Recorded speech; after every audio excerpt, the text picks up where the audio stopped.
अभी बीते दिनों सदन में कहा गया कि कोई आंकड़ा नहीं है सर। सर ये मजदूर भाई आंकड़े नहीं है सर, ये किसी के पिता हैं, किसी की कोई माँ है, बेटा है सर। अगर आपके पास आंकड़े नहीं है इसका मतलब आपके अंदर दीदार करने की क्षमता नहीं है, नजर पैदा नहीं कर पा रहे हैं आप।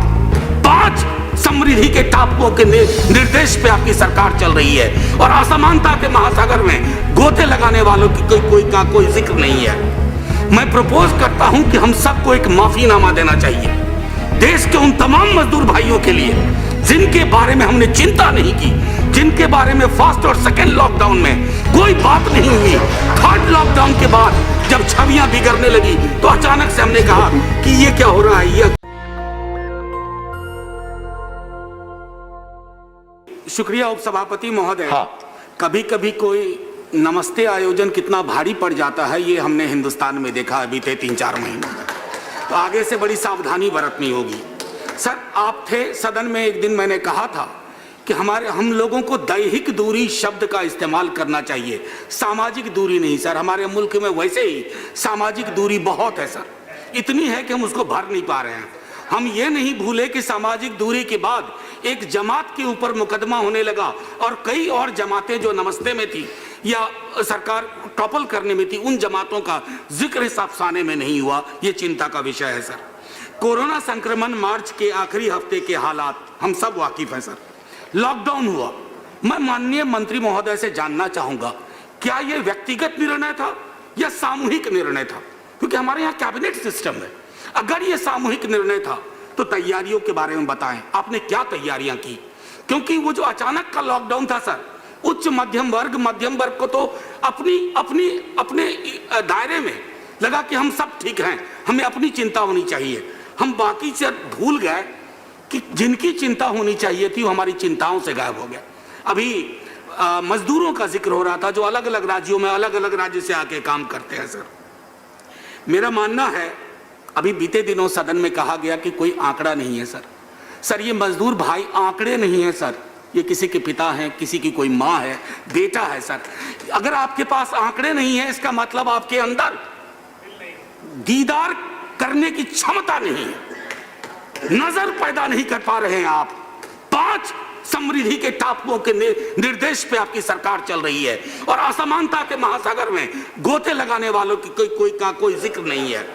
सर मैं सदन की ओर से माननीय उपसभापति महोदय, मैं प्रपोज करता हूं कि हम सबको एक माफीनामा देना चाहिए देश के उन तमाम मजदूर भाइयों के लिए जिनके बारे में हमने चिंता नहीं की, जिनके बारे में फर्स्ट और सेकेंड लॉकडाउन में कोई बात नहीं हुई। थर्ड लॉकडाउन के बाद जब छवियां बिगड़ने लगी तो अचानक से हमने कहा कि ये क्या हो रहा है। ये माननीय उपसभापति महोदय, मैं अपने दल की ओर से निजीकरण और बाजारीकरण के खिलाफ हमेशा रहा। मैं आज कहता हूं कांग्रेस के साथी भी याद करेंगे, 90 से जो आपने उद्यम शुरू किया, आज देखिए बाजार के मध्य हेल्थ और एजुकेशन को आपने रख दिया। आपके पब्लिक हेल्थ इंफ्रास्ट्रक्चर ने जो काम किया जिस जज्बे के साथ, उसको सलाम करिए और अपनी आर्थिक प्रस्तावनाओं पर पुनर्विचार करिए पब्लिक हेल्थ इंफ्रास्ट्रक्चर को लेकर के। सिर्फ कोविड वॉरियर वर्कर्स को ही ट्रिब्यूट नहीं, सबको। हमें दुख होता है कि जब सरकार के आला लोग ये कहते हैं सर एक मिनट, दूसरे देशों की तुलना में हमारे यहाँ मौत कम हुई है। सर ये घोर असंवेदनशीलता है, ये घोर अमानवीय बयान है। उन घरों में जाइए, पूछिए कि तुम्हारे पिता की मृत्यु हो गई लेकिन यार बाकी देशों की तुलना में हम ठीक है ना। ये बयानबाजी बंद होनी चाहिए। सर इकोनॉमिक इम्पैक्ट में मैं सरकार से आग्रह करूंगा, हाथ खोलिए 7,000-8,000 रुपया non income tax paying family को। और सर आखिरी टिप्पणी करके खत्म करूंगा, ऑडिट और पारदर्शिता से दूर पीएम केयर्स फंड का कई बार जिक्र हुआ है। मेरा मानना है कि नाम और काम में थोड़ा तारतम्य होना चाहिए। और हमारे बीजेपी के एक मित्र वरिष्ठ साथी कह रहे थे, सहकारी संघवाद के का बहुत अद्भुत उदाहरण उन्होंने दिया, महाराष्ट्र फोकस रह गए। मैं भी बिहार के बारे में बहुत चीज कह सकता था लेकिन ये राजनीति का विषय नहीं है। 1 सितंबर से आरटीपीसीआर किट महाराष्ट्र को सस्पेंडेड है, पीपीई, N95 मास्क, वेंटिलेटर। तो आपके सहकारी संघवाद के आइडिया को प्रणाम। धन्यवाद झा जी, धन्यवाद। सर जय हिंद तो बोलने दीजिए। सर बस जय हिंद बोल के खत्म। प्लीज सर जय हिंद बोलने से पहले असल में केंद्र और राज्य की सरकारों ने लॉकडाउन को दवाई मान लिया सर, वैक्सीन मान लिया। ये घोर अवैज्ञानिक सोच थी। अब बोल रहा हूं सर जय हिंद। सर मेरी एक और गुजारिश है माननीय मंत्री महोदय से। सर पूरे कोरोना काल में जून के महीने में ऐसा क्षण आया कि एक महापुरुष ने कहा कि उन्होंने दवाई बना ली है आयुर्वेद की, और उन महापुरुष के बयान के बाद टेलीविजन डिबेट्स होने लगे। सर ये व्यग्रताओं को जन्म देती है।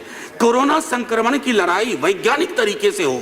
अच्छा मैं समझता हूं कि एक रेगुलेशन होना चाहिए, उनका कुछ नहीं बिगड़ा, दवाइयां बिक गई और बाद में कहा गया तो इम्यूनिटी बूस्टर है। तो कोरोना की पॉलिटिकल इकोनॉमी में किस प्रकार से आयुर्वेद का मिसयूज हुआ है इसके नाम का, वो भी हमें ध्यान में रखना चाहिए। नेशनल दस्तक की आपसे गुजारिश है कि अगर इसको बचाना चाहते हैं तो नेशनल दस्तक को सब्सक्राइब करने के लिए रेड कलर के सब्सक्राइब बटन को दबाएं, फिर बेल आइकन की घंटी दबाएं। नेशनल दस्तक को बचाने के लिए बहुत जरूरी है कि हर खबर को शेयर करें, लाइक करें, कमेंट जरूर करें।